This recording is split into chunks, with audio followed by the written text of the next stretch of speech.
सर्वांना नमस्कार। आज अतिशय महत्त्वाच्या विषयावर या ठिकाणी मी बोलतोय।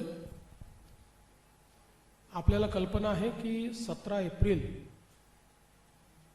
हा दिवस अशी अपेक्षा होती की देशाच्या राजकीय आणि सामाजिक वाटचालीतला एक महत्त्वाचा दिवस ठरेल, ज्याला watershed movement in Indian history म्हणू शकू अशा प्रकारचा दिवस असेल।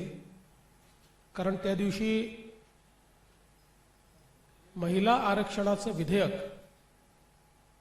हे मंजूर होणार होतं आणि सर्व लोक याला मदत करतील अशा प्रकारची अपेक्षा देखील होती। पण दुर्दैवाने काँग्रेस असेल, तृणमूल असेल, DMK असेल, उबाठा असेल, शरद पवार राष्ट्रवादी असेल, समाजवादी पार्टी असेल, अशा सगळ्या पक्षांनी आपल्या महिला विरोधी मानसिकतेचं प्रदर्शन करत या विधेयकाला आवश्यक ते 2/3 मतं मिळू दिले नाहीत। 70 कोटी महिलांचा विश्वासघात करत या विधेयकाची भ्रूणहत्या ही विरोधकांच्या वतीनं करण्यात आली। आणि त्याहीपेक्षा वाईट की अशा प्रकारची हत्या केल्यानंतर जो आनंदोत्सव त्यांनी साजरा केला तो एक प्रकारे भारतातल्या समाज सुधारकांच्या विचारांवर केलेलं तांडव होतं। मला अतिशय दुःख आहे की महात्मा ज्योतिराव फुले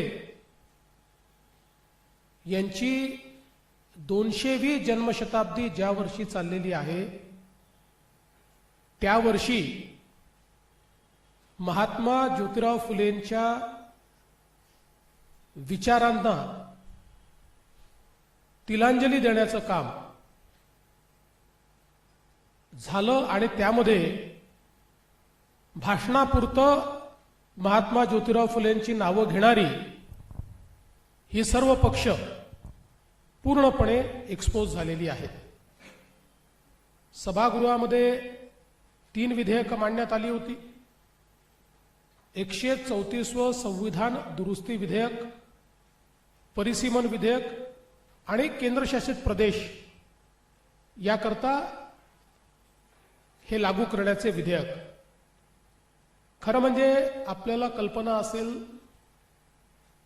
1976ला जेव्हा देशामध्ये डिलिमिटेशन झालं त्यावेळी संविधान संशोधन करून आपण निर्णय घेतला की 1971ची लोकसंख्या फ्रीज ठेवून 2000 सालापर्यंत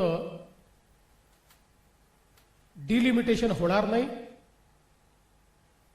आणि या संदर्भात 2002 साली जेव्हा डिलिमिटेशन कमिशन तयार झालं त्याही वेळी विशेषतः जी दक्षिणेतली राज्य आहेत त्यांच्यावर अन्याय होऊ नये, महाराष्ट्र त्यातलं एक राज्य आहे की ज्यांनी पॉप्युलेशन कंट्रोल केला, त्यांच्यावर अन्याय होऊ नये म्हणून 2002 साली माननीय अटल बिहारी वाजपेयीजी यांनी पुन्हा त्याला 20 वर्षाची वाढ दिली आणि 71च्याच लोकसंख्येवर 2002 साली डिलिमिटेशन केल्यामुळे राज्याअंतर्गत डिलिमिटेशन झालं।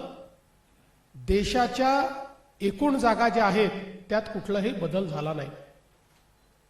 परंतु 2023 साली ज्यावेळी महिला आरक्षणाकरता संविधान संशोधन झालं त्यावेळी त्या संविधान संशोधनाच्या माध्यमातून सेन्सस आणि डिलिमिटेशन या दोन्ही पूर्ण करून त्या ठिकाणी हे विधेयक लागू करण्यात येईल असं संविधान संशोधन झालं।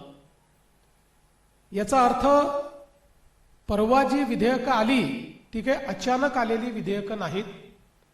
2023च्या संविधान संशोधनाप्रमाणे ती विधेयकं त्या ठिकाणी आलीत. आता यात अंतर काय होतं? अंतर एवढंच होतं की त्यावेळी असं वाटत होतं की सेन्सस हे पूर्ण होऊन जाईल, परंतु कोविडमुळे सेन्सस हे 2027 पर्यंत पूर्ण होईल. आणि मागचा अनुभव पाहता 2002ला सुरू झालेली डिलिमिटेशनची ऍक्टिव्हिटी 2008 साली संपली. त्यामुळे 2027ला डिलिमिटेशनची ऍक्टिव्हिटी ही जर त्या ठिकाणी 27 म्हणजे ती 28ला सुरू होईल, कारण सगळी आकडेवारी फायनल होतपर्यंत 28 उजाडेल, तर ते 2029ला कधीच लागू होऊ शकणार नाही. आणि म्हणूनच संसदेने जो निर्णय 2023ला घेतला होता त्या निर्णयाच्या अनुरूप या ठिकाणी डिलिमिटेशन करायचं आणि ते 2011च्या सेन्ससनी करायचं, म्हणजे कुठल्याही परिस्थितीमध्ये 2029ला महिला आरक्षण विधेयक हे लागू होईल आणि पहिल्यांदा संसदेत महिला निवडून येतील. अशा पद्धतीनं शुद्ध भावनेने याची रचना करण्यात आली होती. दुसरं, संविधानाने जी जबाबदारी टाकली होती 1976 साली आणि 2002 साली, त्या दोन्ही प्रमाणे परिसीमन करणं गरजेचं होतं. 23 प्रमाणे परिसीमन गरजेचं होतं. आणि महत्वाचं की संख्या वाढ ही 2000 साली अपेक्षित होती, पण 2000 साली ती आपण 2022 नंतर नेली. आणि त्याचं कारण काय होतं? तर प्रत्येक वेळी दक्षिणेतली राज्य ही ऑब्जेक्शन घ्यायची की आम्ही पॉप्युलेशन कंट्रोल केला त्यामुळे आमच्यावर अन्याय होईल. आणि म्हणून त्याही संदर्भात एक अत्यंत महत्वाचा निर्णय हा या डिलिमिटेशन मध्ये घेण्यात आला. आणि तो निर्णय असा घेण्यात आला की त्या राज्यांमध्येच जितक्या लोकसभेच्या आणि जितक्या विधानसभेच्या जागा आहेत त्याच्यात 50% वाढ होईल. म्हणजे मग कुठल्याही राज्यावर अन्यायाचा विषय संपला. उलट दक्षिणेच्या राज्यांचा जर आपण विचार केला तर आता देशाच्या लोकसभेत दक्षिणेतनं 23.76% खासदार येतात. ते प्रमाण 23.87% झालं असतं. हे मार्जिनली वाढलं असतं, ते कमी झालं नसतं. आणि सगळ्यात महत्वाचं काय, हे करणं का गरजेचं आहे? पीपल्स रिप्रेझेंटेशन ऍक्ट मध्ये आपण लोकांना त्यांचे प्रतिनिधी लोकसंख्येच्या आधारावर गट पाडून निवडून देतो. ज्यावेळी भारताच्या लोकसभेमध्ये 242 प्लस 1 243 जागा, 542 प्लस 1 543 जागा, ज्यावेळी 543 जागा भारताच्या संसदेत असतील असं 1971 मध्ये ठरलं, त्यावेळी भारताची लोकसंख्या होती 45 कोटी आणि आज भारताची लोकसंख्या आहे 140 कोटी. 3 पटीने लोकसंख्या वाढल्यानंतर संसदेमध्ये जर रिप्रेझेंटेशन वाढवलं नाही तर संविधानाने लोकशाहीमध्ये पीपल्स रिप्रेझेंटेशन ऍक्टची जी तरतूद केलेली आहे तिच्याशी कुठेतरी प्रतारणा होईल. आणि म्हणून अतिशय विन विन फॉर्म्युला आपण काढला. सगळ्यांचं मत होतं जागा वाढल्या पाहिजेत, पण नॉर्थ साऊथ डिवाइड होईल. नॉर्थ साऊथ डिवाइड ही पूर्णपणे त्या ठिकाणी मोदीजींनी अवॉइड केली. सगळ्यांना समान संधी दिली आणि लेवल प्लेइंग फील्डवर आणून अशा पद्धतीचा निर्णय हा मोदीजींनी घेतला होता. पण 2023 साली ज्या लोकांनी याला समर्थन दिलं की डिलिमिटेशन हे सेन्सस नंतर होईल, डिलिमिटेशन हे कशा पद्धती महिला आरक्षण विधेयक हे डिलिमिटेशन आणि सेन्सस प्रमाणे लागू होईल, त्याच लोकांनी हे लक्षात आल्याबरोबर की आता एनडीएकडे 2/3 मेजॉरिटी नाही आहे, सरड्यासारखा रंग बदलला, आपले खरे दात बाहेर काढले आणि या विधेयकाच्या विरोधात मतदान केल्यामुळे विधेयकाच्या बाजूने 298 आणि विरोधात 231 मतं पडली आणि जर 2/3 मेजॉरिटीचा विचार केला तर 352 मतांची आवश्यकता होती. त्यामुळे मेजॉरिटी मिळाली पण 2/3 मेजॉरिटी मिळाली नाही आणि हे विधेयक या ठिकाणी मंजूर होऊ शकलेलं नाही. याचा परिणाम काय आहे? याचा परिणाम असा आहे की लोकशाहीमध्ये महिलांच्या सहभागितेचा मृत्यू झालेला आहे, त्याची हत्या झालेली आहे आणि त्याचे हत्यारे हे सगळे विरोधी पक्ष आहेत की ज्यांनी या सर्व आमच्या नारी शक्तीचा मोठा अपमान केलाय.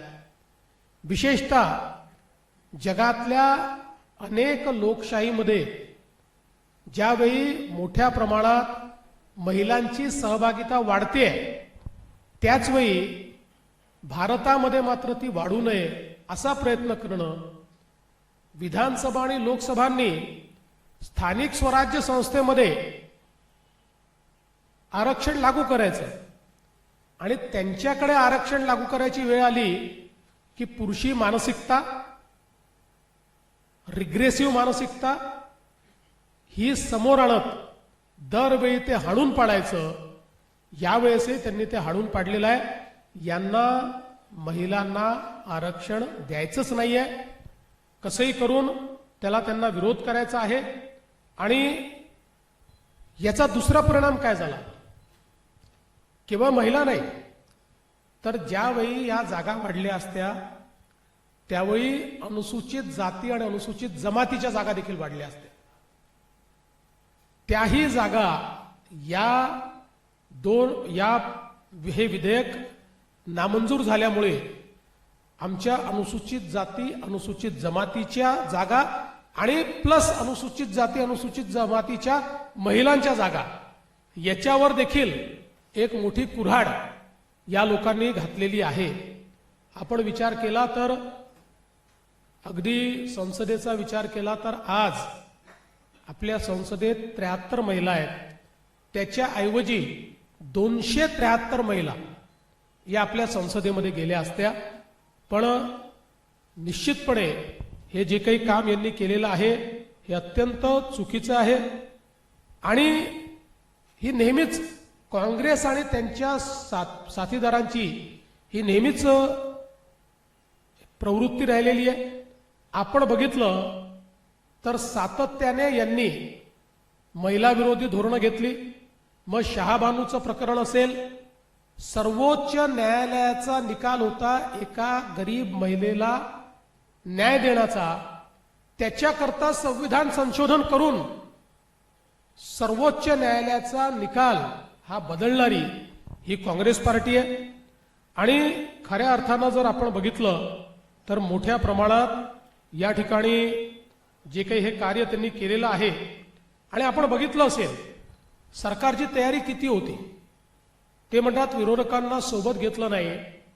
विरोधकांनी जेव्हा काही मुद्दे उपस्थित केले की हे मुद्दे या बिलामध्ये नाहीत, त्यांना वाटलं सरकार आडमुठी भूमिका घेईल. गृहमंत्री मोदयांनी सांगितलं मी 1 तासामध्ये ते अमेंडमेंट्स करून आणतो, तुम्ही पाठिंबा द्या. त्यानंतर मात्र त्यांची बोलती बंद झाली, कारण ते ठरवून आले होते की कुठल्याही परिस्थितीमध्ये आपल्याला या ठिकाणी हे बिल मंजूर होऊ द्यायचं नाहीये.